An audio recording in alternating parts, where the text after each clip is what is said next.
गुरु वसुदेव के आश्रम में अनेक शिष्य शिक्षा ग्रहण करते थे। उनके शिष्य न केवल वेदों और शास्त्रों का अध्ययन करते, बल्कि जीवन के गूढ़ रहस्यों को भी सीखते थे। एक दिन गुरु जी ने अपने प्रिय शिष्य आनंद को बुलाया। आनंद अपनी बुद्धिमत्ता और तर्कशीलता के लिए प्रसिद्ध था, लेकिन उसमें एक समस्या थी। वह हमेशा अपने ज्ञान पर गर्व करता और दूसरों की बातें पूरी तरह सुनने से पहले ही उन्हें टोक देता। गुरु जी ने मुस्कुराकर कहा, आनंद, मैं तुम्हें एक सरल कार्य देना चाहता हूं। आनंद ने सिर झुकाकर कहा, जो आज्ञा गुरुदेव। गुरुजी ने उसे एक खाली कटोरा दिया और पास के जलकुंड से उसमें पानी भरने को कहा। आनंद तुरंत वहां गया, कटोरे को पानी से भर दिया और लौट आया। गुरुजी ने कटोरे को देखा और कहा, अब इसमें और पानी डालो। आनंद चौंका, गुरुदेव, ये तो पहले ही पूरा भरा हुआ है, इसमें और पानी नहीं आ सकता। गुरुजी ने हल्की मुस्कान के साथ कहा, बिल्कुल सही। वैसे ही जब कोई व्यक्ति अपने अहंकार और पूर्व धारणाओं से भरा होता है, तो नया ज्ञान उसमें प्रवेश नहीं कर सकता।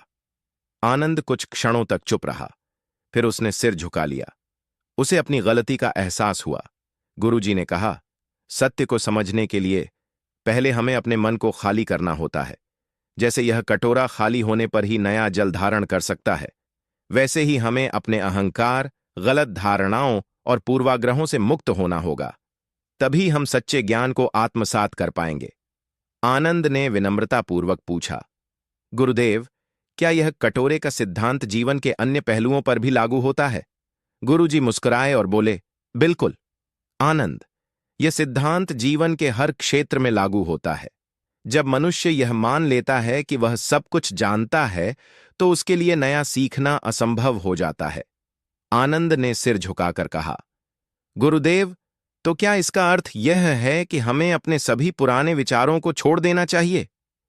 गुरुजी ने एक छोटे से पौधे की ओर इशारा किया और बोले, इस पौधे को देखो, यह धीरे धीरे बड़ा हो रहा है, लेकिन अगर इसे हर दिन एक ही छोटे गमले में रखा जाए, तो क्या यह विशाल वृक्ष बन पाएगा?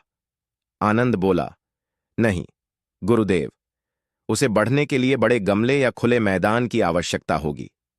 गुरुजी ने समझाया, ठीक वैसे ही अगर हमारा मन पुराने विचारों और सीमित मान्यताओं में जकड़ा रहेगा, तो हम कभी आगे नहीं बढ़ सकते। हमें अपने मन को विस्तृत करना होगा ताकि नए विचार और नया ज्ञान उसमें आ सके। आनंद गहरे विचार में डूब गया।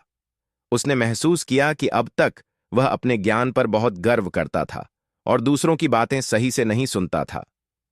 कुछ देर सोचने के बाद आनंद बोला, गुरुदेव, क्या इसका अर्थ यह भी है कि हमें हमेशा जिज्ञासु बने रहना चाहिए? गुरुजी ने मुस्कुराते हुए पास रखे दीपक को उठाया और कहा, इस दीपक की ज्योति जल रही है, लेकिन इसे जलाए रखने के लिए क्या आवश्यक है? आनंद बोला, तेल गुरुदेव, अगर तेल खत्म हो जाएगा तो ज्योति भी बुझ जाएगी। गुरुजी बोले, बिल्कुल सही। हमारे भीतर की जिज्ञासा ही वह तेल है जो ज्ञान की ज्योति को जलाए रखता है। यदि हम मान लें कि हमें सब कुछ पता है और सीखना बंद कर दें, तो हमारी ज्योति भी बुझ जाएगी। आनंद अब पूरी तरह समझ चुका था कि सच्चा ज्ञान वही है जो निरंतर विकसित होता रहे। वह गुरुजी के चरणों में गिर पड़ा और बोला, गुरुदेव, अब मैं समझ गया कि हमें हमेशा अपने मन को खुला रखना चाहिए ताकि नया ज्ञान उसमें प्रवेश कर सके। गुरुजी मुस्कुराए और बोले, आनंद, तुमने ज्ञान का पहला पाठ सीख लिया है, लेकिन यह केवल शुरुआत है। ज्ञान को केवल समझना पर्याप्त नहीं, उसे जीवन में अपनाना भी आवश्यक है। आनंद ने उत्सुकता से पूछा, गुरुदेव, मैं अपने अहंकार और पूर्व धारणाओं से कैसे मुक्त हो सकता हूं? गुरुजी कुछ क्षणों तक चुप रहे, फिर बोले, इसके लिए तुम्हें 3 परीक्षाओं से गुजरना होगा। यदि तुम सफल हुए तो तुम्हारा मन सचमुच ज्ञान के लिए तैयार होगा।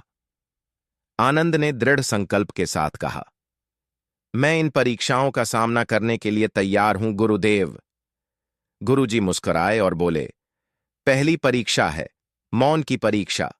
अगले 7 दिनों तक तुम्हें बिना बोले आश्रम के सभी कार्य करने होंगे और दूसरों की बातों को ध्यानपूर्वक सुनना होगा। आनंद को यह परीक्षा कठिन लगी, क्योंकि वह हमेशा अपने विचार प्रकट करने की आदत में था, लेकिन उसने इसे स्वीकार किया और मौन धारण कर लिया। पहले दिन ही जब अन्य शिष्य किसी विषय पर चर्चा कर रहे थे तो आनंद को उनकी बातें काटने की इच्छा हुई, लेकिन वह रुका और केवल सुनता रहा। धीरे धीरे उसने महसूस किया कि जब वह चुप रहता है तो वह दूसरों को बेहतर समझ सकता है। 7वें दिन जब आनंद गुरुजी के पास पहुंचा तो वह पहले से अधिक शांत और धैर्यवान लग रहा था। गुरुजी ने पूछा, आनंद, तुमने क्या सीखा? आनंद ने उत्तर दिया, गुरुदेव, मैंने सीखा कि जब हम मौन धारण करते हैं तो हमें केवल शब्द नहीं बल्कि उनके पीछे की भावना भी समझ आती है। मौन केवल बोलने से परहेज नहीं बल्कि ध्यानपूर्वक सुनने की कला भी है। गुरुजी संतुष्ट हुए और बोले, बहुत अच्छा, अब तुम दूसरी परीक्षा के लिए तैयार हो। आनंद ने उत्सुकता से पूछा, वह क्या है गुरुदेव? गुरुजी ने मंद मुस्कान के साथ कहा, दूसरी परीक्षा है धैर्य की परीक्षा। तुम्हें अगले 7 दिनों तक किसी भी परिस्थिति में क्रोध नहीं करना है, चाहे कोई तुम्हारा अपमान करे, तुम्हारा मजाक उड़ाए या तुम्हारे धैर्य की परीक्षा ले। आनंद ने सिर झुकाकर कहा, जो आज्ञा गुरुदेव। पहले दिन से ही आनंद के धैर्य की परीक्षा शुरू हो गई। आश्रम के कुछ शिष्य जानबूझकर उसे परेशान करने लगे। कोई उसका भोजन छीन लेता तो कोई उसके काम में बाधा डालता। कभी कभी वह गुस्से से भर जाता, लेकिन गुरु जी की परीक्षा याद करके वह शांत रहता।